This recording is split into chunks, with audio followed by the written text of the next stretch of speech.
अस्सलाम वालेकुम, मैं हूं शाहिद हुसैन। सुप्रीम कोर्ट ने गुज़श्ता रोज़ जो आज खुद नोटिस लिया था हाई प्रोफाइल केसेस में मुदाखलत से मुतालिक, उस केस की समाअत हुई। समाअत के दौरान क्या क्या अहकामात हुए और उसके बाद फिर इस समाअत का असर क्या होने वाला है उसकी तफसीलात आपके सामने रखेंगे और कुछ केसेस का जिक्र भी करेंगे जिसमें आसिफ अली जरदारी समेत दीगर हाई प्रोफाइल जो केसेस थी उनका जो रिकॉर्ड खासतौर पर गुम हो गया है, वो रिकॉर्ड की गुमशुदगी से मुताल्लिक भी अदालत ने इंतहाई अहम तरीन रिमार्क्स दिए हैं। वो रिकॉर्ड कहाँ से बरामद होगा और कहाँ चला गया है और उसकी वजाहत भी मांगी गई है। इसके अलावा ना सिर्फ नाम लोगों के ईसीएल से खारिज करने के हवाले से भी जो है अहकाम दिए गए हैं, किस तरह जो है वो उनके नाम ईसीएल से खारिज किए गए हैं, बल्कि जिनके तकर्रियाँ और तबादले हुए हैं अदालत ने उसकी वजाहत भी तलब की है। उसकी सारी तफसीलात आपके सामने रखेंगे। लेकिन एक और ख़बर के कल यानी कि जुम्मे के रोज़ chief justice of Pakistan justice Umar Ata Bandial Karachi में सुप्रीम कोर्ट कराची रजिस्ट्री में जो कुछ केसेस की समाअत करेंगे। दीगर मुअज़्ज़ज़ जजेस भी यहाँ कराची में होंगे तो उसकी तफसीलात आपके सामने रखेंगे। लेकिन इसके साथ साथ एक और चीज़ आज जो है वो इस्लामाबाद में कुछ देर पहले इमरान खान साहब ने खिताब किया है और उन्होंने एक और चीज़ रखी है। पहले तो ये था कि लॉन्ग मार्च होगा इस्लामाबाद तक, उनका मार्च जाएगा और मुख्तलिफ जो उनके जो खिताबात थे मुख्तलिफ जलसों में इस बात का वो ऐलान करते रहे। लेकिन एक और बात का उन्होंने इंदिया दिया है और वो इंदिया है जो पुराने वाला जलसा था, पुराने वाला जो इससे पहले जो उनका धरना था 126 रोज़ का, उससे ज़्यादा जो है वो तगड़ा किस्म का वो धरना देने जा रहे हैं। और इस बात का उन्होंने वाज़े तौर पर ऐलान कर दिया है जिसमें कहा है कि जब तक इंतखाबात का ऐलान नहीं होगा तब तक वो यहाँ से नहीं जाएंगे। लेकिन गुज़श्ता एक वीडियो में हमने आपके सामने जिक्र किया था कि हुकूमत के पास पैसे ही नहीं है इलेक्शन करवाने के लिए, तो इलेक्शन होंगे कैसे। मामला को कुछ स्टेबल करने के हवाले से इकदाम किए जा रहे हैं। मुख्तलिफ चीज़ें हुकूमत की जानिब से सामने भी आई हैं जिसमें इम्पोर्ट के ऊपर जो सब्सिडी और जो दरामदी चीज़ें हैं उसके ऊपर जो है वो काफ़ी पाबंदियाँ आयद की गई हैं। लेकिन उन्होंने मुतालबा किया है कि जब तक इंतखाबात का ऐलान नहीं होगा, तारीख जब तक इंतखाबात की नहीं दी जाएगी वो वहाँ से नहीं उठेंगे। अब ये भी इतलाते हैं कि उनकी गिरफ्तारी के लिए भी जो कोशिशें की जाएंगी। हतमी ऐलान तो कल होगा लेकिन ये है कि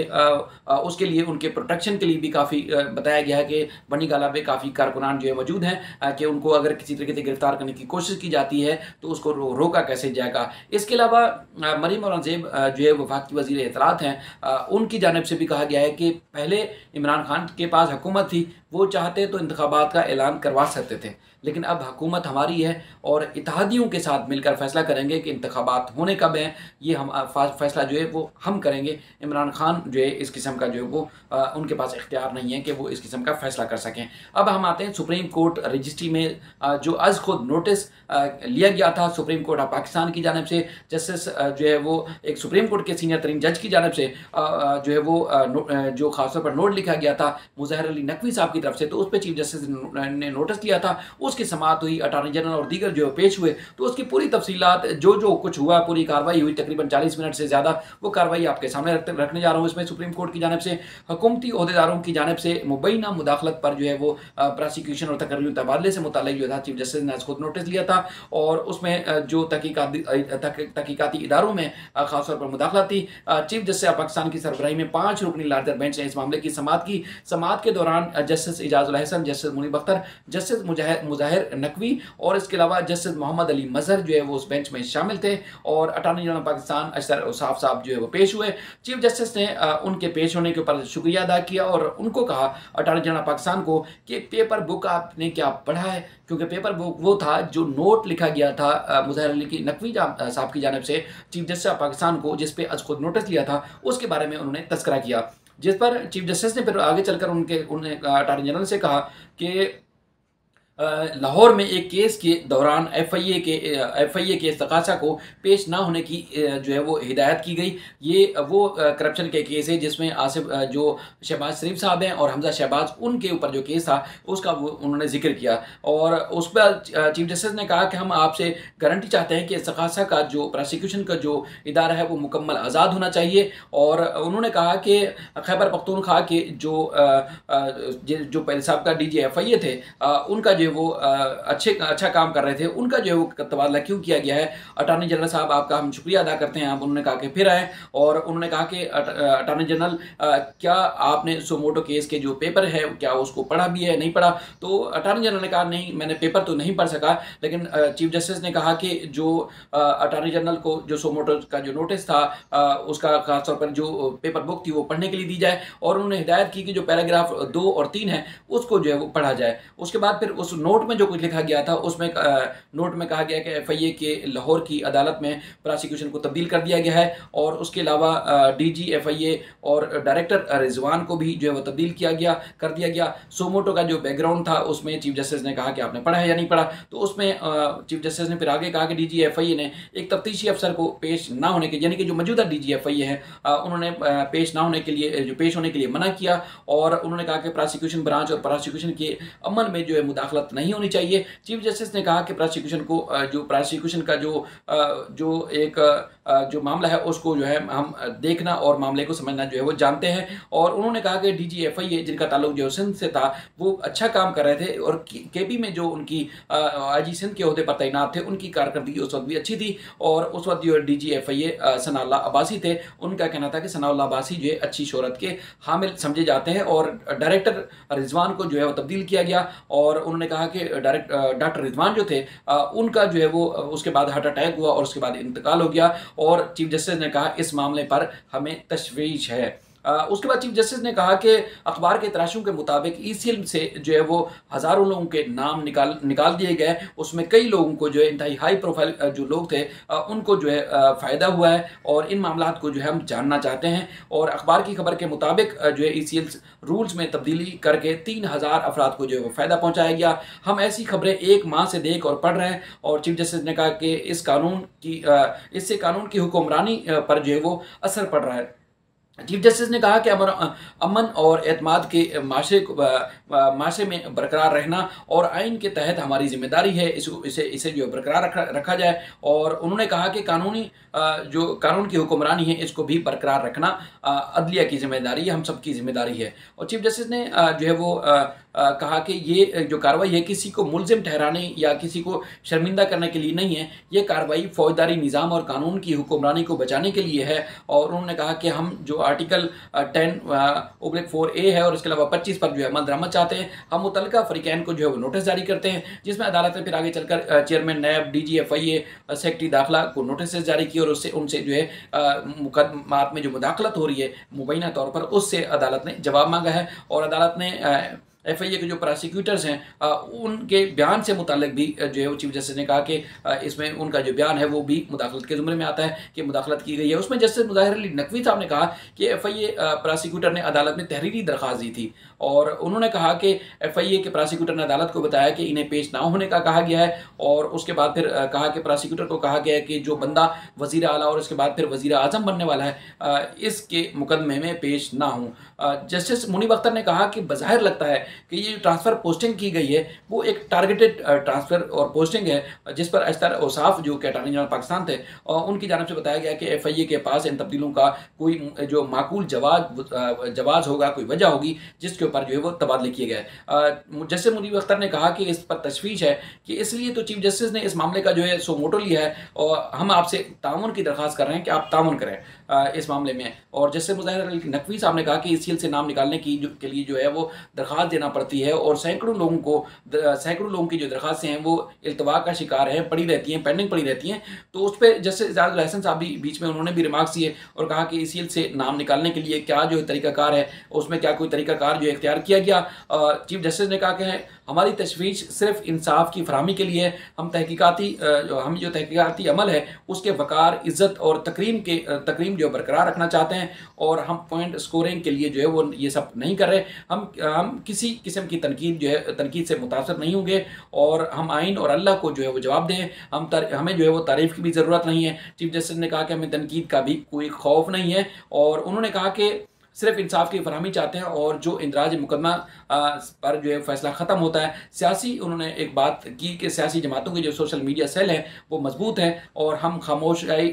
जो है तमाशाई बनकर ये चीज़ नोट करते रहते हैं। और मई में जो यानी कि जो रवा माह है इससे इक़दामात जो होना शुरू हुए, और इन हम इन इकदामात को देखते रहते हैं और देखते रहे, और मुकदमात के मुलजिम को अभी तक मुजरिम जो है करार नहीं दिया गया, और मुकदमात के मुलजमान को अदालत ने सज़ा जो नहीं दी। और उसके बाद उन्होंने कहा कि इंसाफ के निज़ाम में कोई जो है कोई भी खिलवाड़ ना करे, और उन्होंने बाकायदा तौर पर इस बात की तंबीह की है। और जस्टिस इजाज़ुल अहसन साहब ने कहा कि आइडिया सिस्टम की साख को जो है बरकरार रखता है, और उसके बाद हम अदालती कार्रवाई का जो है वो जायज़ा ले रहे हैं और सारे मामला को देखेंगे। और चीफ जस्टिस ने कहा कि कराची और ख़ासतौर पर लाहौर की जो एहतसाब अदालतें हैं, खसूसी अदालतें हैं, वो खाली पड़ी हैं। कराची की जो एहतसाब अदालतें, हमने गुज़िश्ता रोज़ भी एक खबर शाये की थी, नशर की थी, उसमें चीफ जस्टिस ने कहा कि इस्लामाबाद की एहतसाब अदालतें जो है वो 3 खाली पड़ी हैं। और उसके बाद फिर अदालत ने इस समाअत के इख्तिताम पर जो है हाई प्रोफाइल जो मुकदमात में प्रोसिक्यूशन और तहकीकात का जो मामला था, उसको ताहुकुम जो है उसके ऊपर ट्रांसफ़र और पोस्टिंग ना करने का हुक्म दिया। और उन्होंने कहा कि जो हाई प्रोफाइल मुकदमात हैं उनमें तहकीकात जो है वो ब्रांच में जो ताहुकुम कोई ट्रांसफ़र पोस्टिंग जो है वो नहीं होगी। और उसके बाद फिर आइंदा समाअत यानी कि आइंदा हफ्ते जो है आइंदा जुम्मे तक जो है समाअत मुलतवी की गई। और FIA को कहा कि ताहुकुम सानी कोई भी मुतल्लिका जो अदालती फोरम है उसे वापस लेने के लिए कोई मुकदमा जो है वो वापस ना लिया जाए। और उसके बाद फिर आगे जस्टिस मुनीर अख्तर साहब ने भी जो है वो रिमार्क्स दिए, जिसमें कहा कि बज़ाहिर लगता है कि तकरीरें और तबादले जानबूझकर की जा रही हैं। जस्टिस मोहम्मद अली मज़हर जो है उन्होंने भी रिमार्क्स दिए। उनका कहना था कि ECL से नाम जो है बराह रास्त नहीं निकाल सकते। हमने देखा है कि ECL से नाम निकलवाने के लिए अदालतों से जो है रजू करना पड़ता है। और उसके बाद फिर मैं थोड़ी सी बात आपको बताता चलूँ कि कई केसेस होते हैं कि मुल्ज़मान को अगर बाहर इलाज की गर्ज से किसी भी गर्ज से जाना पड़ता है, तो मुतल्लिका ट्रायल कोर्ट या हाई कोर्ट से उनको जो है वो श्योरिटी रकम रखवाने के बाद जो है उनका नाम ECL से खारिज किया जाता है। और कई केसेस में ऐसा होता है, और आज भी यही कुछ हो रहा है। लेकिन ये है कि हुकूमत ने अपने मखसूस लोगों को जो खासतौर पर उनके नाम ECL से खारिज करने के लिए इस तरह के इकदाम किए, तो उस पर अदालत ने आज खासतौर पर तशवीश का इजहार किया। और कई ऐसे मुल्ज़मान हैं जिनकी ज़मानत मंजूर की जाती है, लेकिन उसमें शर्त ये रखी जाती है कि वो मुल्क से बाहर नहीं जा सकेगा, उसका पासपोर्ट जब्त किया जाएगा और उनको उनकी श्योरिटी भी होगी, लेकिन वो मुल्क से बाहर नहीं जाएंगे। लेकिन उसके बाद फिर इसी तरह एक कलम और एक ऑर्डर के तहत हज़ारों लोगों का नाम जो है हुकूमत ने आते ही अपना जो टारगेटेड काम था वो शुरू किया है। जैसे मोहम्मद अली मदर साहब कहते हैं कि लोगों को जो है वो लोगों ने हमने देखा है कि लोग जो है ECL से नाम निकलवाने के लिए अदालत से रजू करते हैं। और उसके बाद फिर जो अटॉर्नी जनरल है उन्होंने कहा कि ECL से नाम निकालने के लिए एक तरीकाकार होता है, तो जो तरीकाकार होता है तो निकालने का भी जो वो तरीकाकार है। तो उसमें चीफ जस्टिस ने कहा कि एक बार फिर कहता हूँ कि हमारा मकसद क्रिमिनल जस्टिस सिस्टम के बारे में है, और हम यहाँ पॉइंट स्कोरिंग के लिए इकट्ठे नहीं हुए। कराची और जो लाहौर के अदालतें हैं उसमें जजेस जो है मौजूद नहीं है। अटॉर्नी जनरल साहब, क्या आप को इस बारे में मालूम है? तो चीफ जस्टिस ने कहा कि जजेस को भी जुडिशल निज़ाम में मोहतात रहना होगा, और इसका हम करीब से जो है वो जायज़ा लेते हैं। और उन्होंने कहा कि आज कई सियासी जमातों की जो पार्टियां हैं उनकी जो मजबूत मीडिया के सेक्शन हैं, हम वो तमाम चीज़ों को नोट करते हैं और आपस में बात करते हैं, तमाम चीज़ों को देखते हैं, और उसके बाद फिर आपस में जजेस जो है वो बात भी करते हैं। तो अदालत ने एक तो सेक्रेटरी दाखिला, DG FIA, नैब और चारों सूबों के जो प्रोसिक्यूटर जनरल्स हैं, FIA नैब के प्रोसिक्यूशन ब्रांच के हेड्स को भी अदालत ने नोटिस जारी किए हैं। और सेक्रेटरी दाखिला, DG FIA, नैब, चारों सूबों के इस तरह तमाम इन सब लोगों को जो नोटिस जारी किए हैं। और अदालत ने कहा कि जो गुज़िश्ता यानी कि 6 हफ्तों के दौरान जो भी तकर्रियाँ और तबादले किए गए हैं तफ्तीशी इदारों में, उनकी मुकम्मल तफसीलात जो है वो जमा की जाए, और वो नाम जमा किए जाएँ जिनका नाम जो है ECL से इस दौरान निकाले गए हैं। और केसेस का रिकॉर्ड जो है वो संभालने के लिए प्रोसिक्यूशन ब्रांच में जो इकदाम स्पेशल कोर्ट, सेंट्रल और इसके अलावा नैब अदालतों में जो किए गए हैं उनकी तफसीलात भी अदालत ने कहा कि जमा कराई जाए। और इन अफसरान जो कि हाई प्रोफाइल केसेस और स्पेशल कोर्ट्स, सेंट्रल और इसके अलावा जो नैब की जो तफ्तीश कर रहे हैं, उनको जो है अदालत ने कहा कि ताहुकुम जो सानी तबादले नहीं किए जाएंगे। और अदालत ने चारों सूबों के एडवोकेट जनरल से भी जो है वो जवाब तलब किया। और उसके बाद अटॉर्नी जनरल ने कहा कि ये जो वक्त दिया गया है वो इंतहाई कम है, हमें जो है रिकॉर्ड जमा करना है, रिकॉर्ड हासिल करना है। तो अदालत ने उन्होंने इस्तदा की थी अदालत से कि उन्हें तहरीरी खुद नोटिस के ऊपर जो है तहरीरी तौर पर जवाब जमा कराना चाहते हैं, तो इसलिए उन्हें जो है वो इस्तदा जो की उसे मंजूर किया जाए। तो अदालत ने तहरीरी तौर पर उनका जवाब जो है जमा कराने की उनकी इस्तदा जो है मंजूर की है। और इसके अलावा जो गुज़िश्ता जो रिकॉर्ड है वो हाई प्रोफाइल मुकदमात का रिकॉर्ड भी अदालत ने तलब किया है। और उसमें अटॉर्नी जनरल ने कहा था कि जो हाई प्रोफाइल मुकदमात का रिकॉर्ड चेक करके मुजाद अथॉरिटी को जो रिपोर्ट पेश करनी होगी, जिसमें अदालत ने कहा। तो अटॉर्नी जनरल ने कहा कि ये जो रिकॉर्ड सील करेंगे तो उसमें ट्रायल का जो अमल है वो रुक जाएगा, इल्तवा का शिकार होगा। तो अदालत ने कहा कि ज़ेर इल्तवा मुकदमात का रिकॉर्ड जो है सील नहीं कर रहे, प्रोसिक्यूशन के जो रिकॉर्ड जो है उसको हम सील कर रहे हैं। आपको याद होगा कई ऐसे जो है वो केसेस होते हैं जिनका रिकॉर्ड ज़ाया कर दिया जाता है, गुम कर दिया जाता है, उसके बाद फिर पता चलता है कि मुल्ज़मान जो है वो ज़ाहिर है उसका बराह रास्त जो है वो जब एविडेंस जो सबूत होंगे वो गायब होंगे तो उनको फ़ायदा होगा। तो ये बड़ी और इंतहाई अहम पेशरफ्त थी। इसमें ख़ास तौर पर जो मखसूस लोग हैं, मखसूस सहाफ़ी हैं, मखसूस चैनल हैं, और ये सारे बात करें अदलिया के इस रवैये के ऊपर, लेकिन ये वो चीज़ है, उस मौक़िफ़ की तायीद है जो कि पूरा पाकिस्तान कर रहा है कि अचानक ऐसा क्या हुआ कि हुकूमत के तब्दील होने के बाद अवाम की बेहतरी का जो दावा किया गया था, उस बेहतरी के इक़दामात के बजाय खुद के लिए खुद को बचाने के लिए मुख्तलिफ ट्रायल्स और मुख्तलिफ जो फोरम्स हैं उनसे बचाने के लिए जो है वो इक़दामात किए गए, तकर्रियाँ और तबादले किए गए, और उसके बाद अपने ही जो आला शख्सियात हैं, हाई प्रोफाइल शख्सियात हैं, उनके नाम इसी से खारिज किए गए। तो आवाम के लिए कुछ नहीं किया गया। यानी कि अगर एक महीने के अंदर अंदर आप देखें तो डॉलर की कीमत जो है तकरीबन 22 रुपये से ज़ायद ये बढ़ी है, और इस तरह महंगाई की जो है सूरत हाल उसमें भी काफ़ी इजाफा हुआ है, जिस पर जो है वो सोशल मीडिया के ऊपर